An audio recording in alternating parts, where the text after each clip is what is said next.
COVID concerns. We may not be done with coronavirus yet. The possible surge officials are worried about. Freeway delivery. A baby just couldn't wait to come into the world and did so on the 5. Hello, everyone. Welcome to The Rundown. I'm Robin Winston. More on those stories coming up in a moment. But first, ballots are still being counted in the race for LA mayor. As of Thursday morning, Rick Caruso was slightly ahead of Congresswoman Karen Bass with about 38% of the votes counted. We caught up with Caruso at Langer's Deli on Wednesday. I feel optimistic because directionally it's where we want to be. It bounced around in the beginning, as you saw, but I feel good. But, you know, we'll see what happens on Friday. Karen Bass did not make any public appearances Wednesday. Her campaign released a statement saying she feels good about the early numbers. In the race for the LA County Sheriff, challenger Robert Luna still has the lead. So as of Thursday morning, the former Long Beach police chief had 57% of the votes compared to 43% for the incumbent Sheriff Alex Villanueva. Luna had an early lead, but as updates trickle in, Villanueva has been making some gains. As vote counts continue, Sheriff Villanueva is being accused of violating a campaign finance law. So I'll leave it up to you. Any donation is great. $20 all the way up to $1,500, your choice, and I look forward to your support.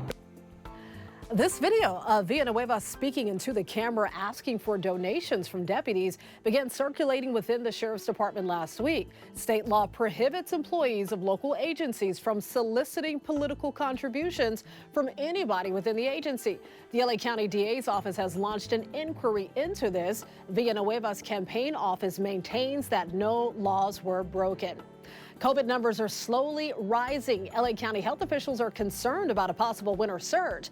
LA County reported more than 1,600 new COVID cases Wednesday. But that's an undercount because so many people are testing at home and not reporting results. As for hospitalizations, 52 people in LA County were admitted Wednesday with COVID. Who could it be? That's the $2 billion question that a lot of people are trying to answer after a lucky Powerball ticket was sold in Altadena. Well, that winner spent just $2 on that winning ticket. They will have the distinction of being the biggest jackpot winner in Lotto history. But some people are regretting not buying a ticket. One woman said she passed by the Altadena store the night before the drawing and said, "Oh, we should get a ticket." And her son said, "Don't be ridiculous. That's a waste of money." Lottery officials told us that large-scale winners typically take longer to come forward. We're waiting. Time is ticking. Who is it? Well, we won't make you wait for an update on the forecast, but Lynn De Leon is here and tracking some windy conditions and your next chance of rain. The weather for the rest of the week will be quiet, but we do have to watch the winds. Thursday and Friday, the winds will be gusty for the mountains and valleys, ranging from 25 to 45 miles per hour, so they could cause some hazardous driving conditions through those typical Santa Ana wind-prone spots, some tree damage, and this could increase fire danger. So please watch out for any debris that could have been blown onto the road with those winds, and high-profile vehicles, please be very careful.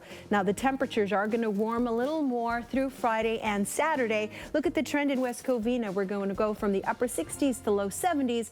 There is a storm system we're watching that's going to come close to us for the second half of the weekend. It's going to drop our temperatures, bring back the cloud cover, kick up the winds, and as of now, there is a slight chance for rain, so stay tuned. So many people are talking about a dangerous pursuit, one of the craziest we've ever seen. The driver used several vehicles during the chase and drove through Orange and LA counties with a lot of scary moments in between. Splitting between cars. Oh, he just collided with some cars. Oh my gosh. Wow, he just pushed that Jeep out of the way. Just unbelievable. The pursuit started Wednesday afternoon. The driver slammed into cars during the wild chase. Sparks flew as he drove on rims. When one stolen car broke down, he ran into a family's home, grabbed their keys, and stole their work truck. Once I seen him start it, you know, I kind of already knew it was over, man, because just by looking at him in the eyes, he already knew it was going to be his last day either alive or with freedom. So he didn't care, man. When I saw him start up the truck, you know, that's when my heart broke because I knew it was over, man. He started it up and took off. He's among the many innocent victims involved in this. The family's truck is the one the driver crashed at a gas station in Hacienda Heights, where this all came to an end. Officers arrested the driver, but for the many victims, the process of getting everything repaired or replaced, that's just starting. There's a major cleanup job ahead at a 7-Eleven store in Santa Clarita after a car plowed through some plate glass windows.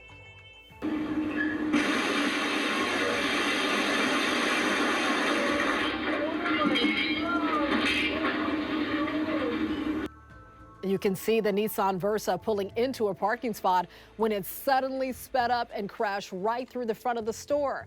This was Wednesday evening. Firefighters and EMTs came to check out the driver. He was not injured, and thankfully none of the customers or employees inside the store were either. We're making calls to try and figure out exactly what caused the crash or whether the driver might face any charges. Homeless advocates in Pasadena are putting out an urgent call for turkeys. They say they're running low this Thanksgiving season and may not have enough to give away all the meals they'd like to. Union Station Homeless Services say they only have 7 of the 450 turkeys they need to cook 4,000 Thanksgiving meals for families experiencing homelessness or poverty. They say whatever the reason, many regular longtime donors have been unable to help out this year. It's really bad. I mean, compared to some other years, this is the first year that I see it that is one of the worst. We're doing this to provide a holiday meal for people in need in the city of California and the greater LA.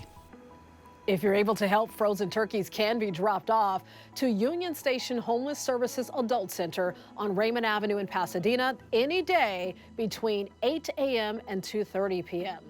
Howlin' Ray's is celebrating the opening of its second restaurant by giving away free chicken. The popular Nashville hot chicken spot has a new location on South Arroyo Parkway in Pasadena. So from noon to 2 p.m. Friday, you can get something from their limited menu for free. And we like free. But as you can see from their social media, just be prepared to wait. The restaurant's official grand opening is next Wednesday, November 16th. All right, the life of one of Southern California's most recognizable and popular celebrities is coming to the big screen. The newly formed Death Row Pictures says its first movie will be about its founder, the one and only Snoop Dogg. The hip-hop legend partnered with Universal to put together the production team, and the movie will be written by Joe Robert Cole, who worked on Black Panther and its sequel, Wakanda Forever. Well, the film will follow Snoop from his early years in Long Beach through his rise to becoming a music superstar and an international cultural icon. There's no word on when it might hit theaters. We know it's going to be good. Universal Pictures has the same parent company as NBC4. Jennifer Aniston is opening up about how she secretly endured a challenging road with in vitro fertilization, or IVF. In a raw new interview with Allure, the 53-year-old reveals that she tried to start a family several years ago. Looking back at the experience, she says she was disappointed it didn't turn out the way she hoped. She didn't offer up any exact age or when she started IVF treatments, but says she has zero regrets. The actor has been dodging pregnancy rumors for years. A baby girl just couldn't wait to come into the world, so much so that the mother actually gave birth on the 5 freeway in Anaheim. So this happened late Wednesday night. The woman and the baby's father were on the way to the UCI Medical Center, but Dad quickly realized he wasn't going to make it to the hospital.